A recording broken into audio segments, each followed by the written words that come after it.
News from Nowhere. Chapter 15. And the lack of incentive to labor in a communist society.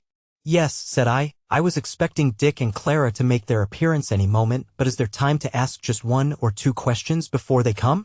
Try it, dear neighbor, try it, said old Hammond. For the more you ask me, the better I am pleased, and at any rate if they do come and find me in the middle of an answer, they must sit quiet and pretend to listen till I come to an end. It won't hurt them, they will find it quite amusing enough to sit side by side, conscious of their proximity to each other. I smiled as I was bound to and said, good, I will go on talking without noticing them when they come in. Now, this is what I want to ask you about, to wit, how you get people to work when there is no reward of labor, and especially how you get them to work strenuously. No reward of labor, said Hammond gravely. The reward of labor is life. Is that not enough?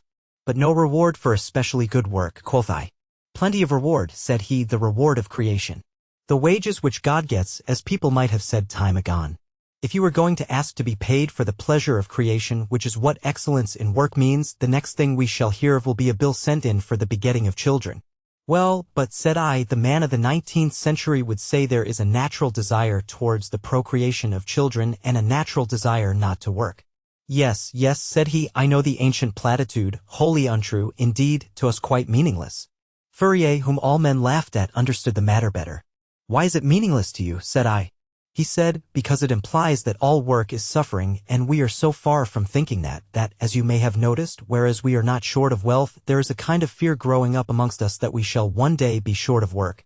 It is a pleasure which we are afraid of losing, not a pain.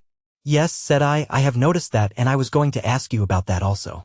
But in the meantime, what do you positively mean to assert about the pleasurableness of work amongst you?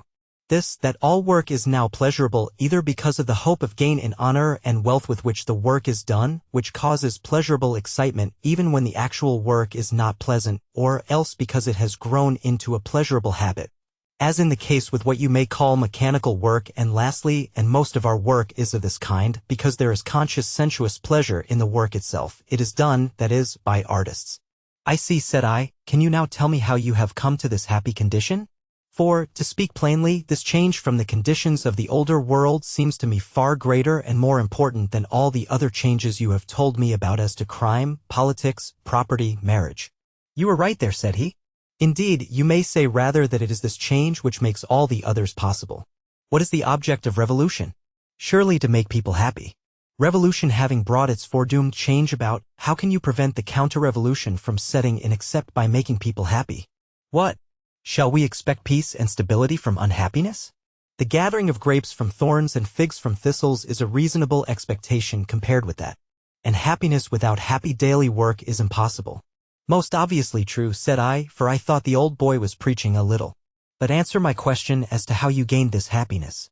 Briefly, said he, by the absence of artificial coercion and the freedom for every man to do what he can do best, joined to the knowledge of what productions of labor we really wanted.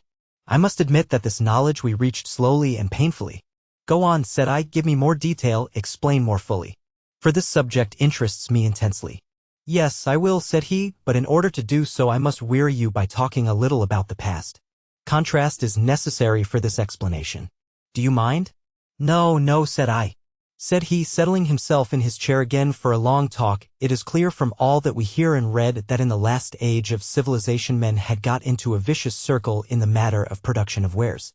They had reached a wonderful facility of production, and in order to make the most of that facility they had gradually created, or allowed to grow rather, a most elaborate system of buying and selling which has been called the world market. And that world market, once set a-going, forced them to go on making more and more of these wares, whether they needed them or not.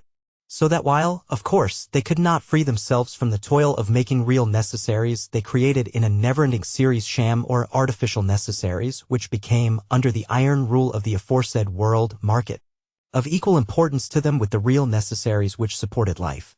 By all this they burdened themselves with a prodigious mass of work merely for the sake of keeping their wretched system going. Yes, and then, said I.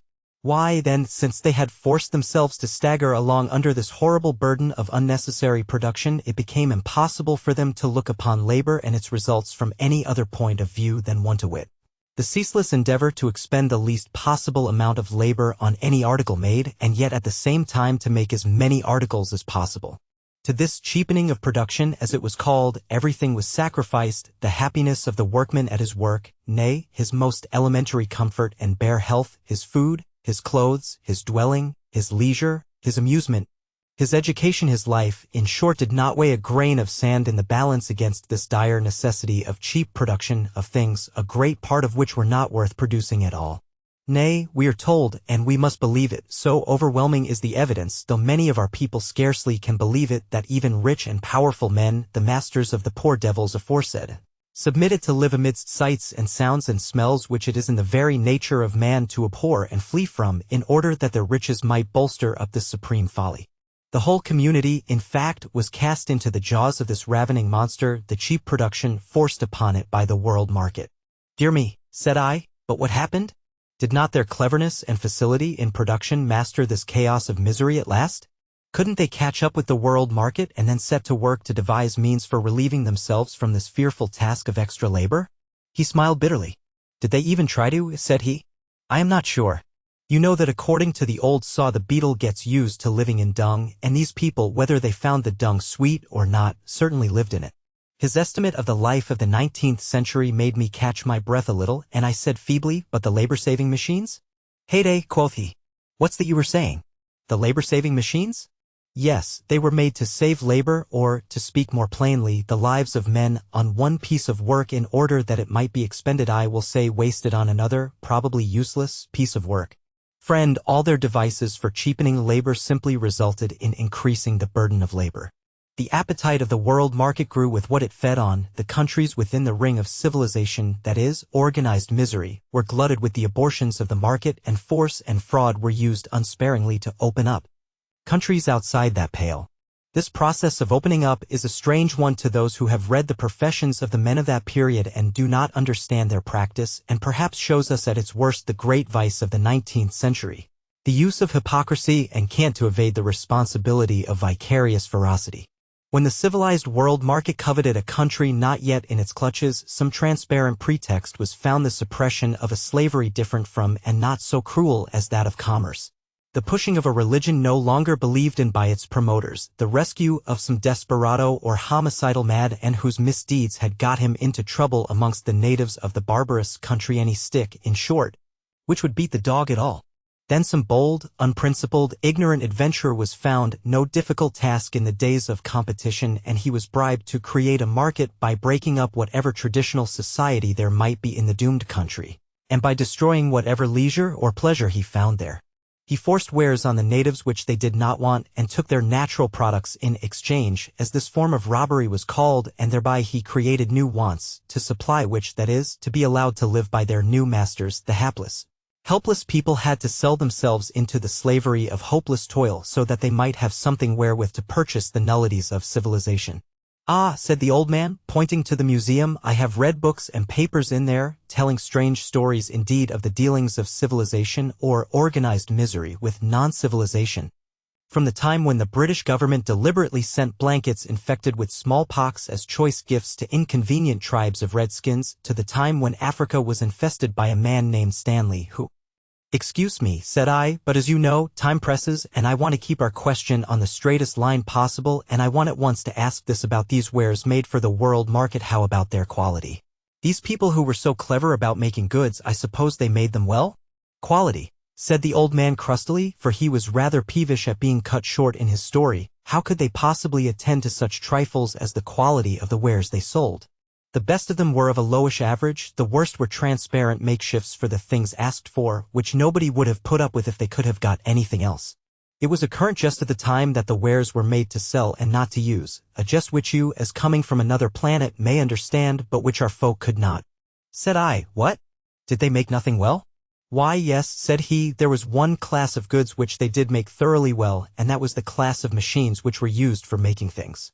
These were usually quite perfect pieces of workmanship admirably adapted to the end in view.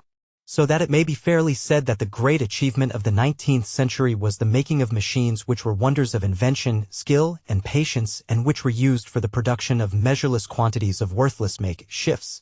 In truth, the owners of the machines did not consider anything which they made as wares, but simply as means for the enrichment of themselves.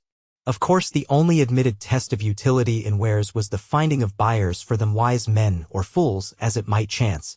And people put up with this, said I. For a time, said he. And then the overturn, said the old man, smiling, and the 19th century saw itself as a man who has lost his clothes whilst bathing and has to walk naked through the town. You are very bitter about that unlucky 19th century, said I. Naturally, said he, since I know so much about it.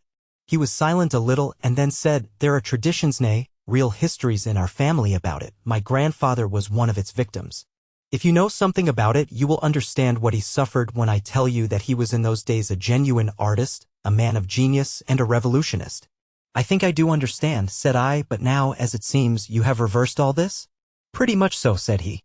The wares which we make are made because they are needed. Men make for their neighbors' use as if they were making for themselves, not for a vague market of which they know nothing and over which they have no control, as there is no buying and selling. It would be mere insanity to make goods on the chance of their being wanted, for there is no longer anyone who can be compelled to buy them. So that whatever is made is good and thoroughly fit for its purpose.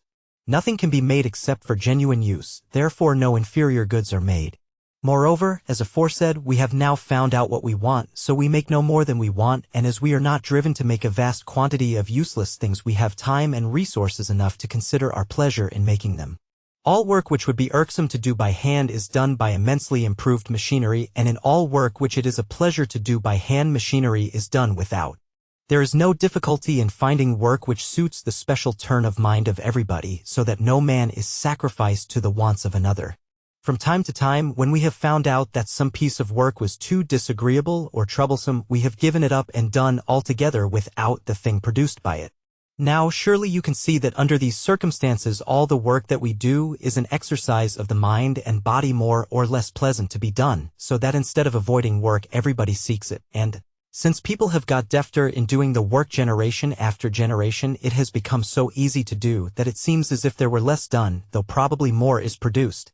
I suppose this explains that fear, which I hinted at just now, of a possible scarcity in work, which perhaps you have already noticed, and which is a feeling on the increase and has been for a score of years. But do you think, said I, that there is any fear of a work famine amongst you?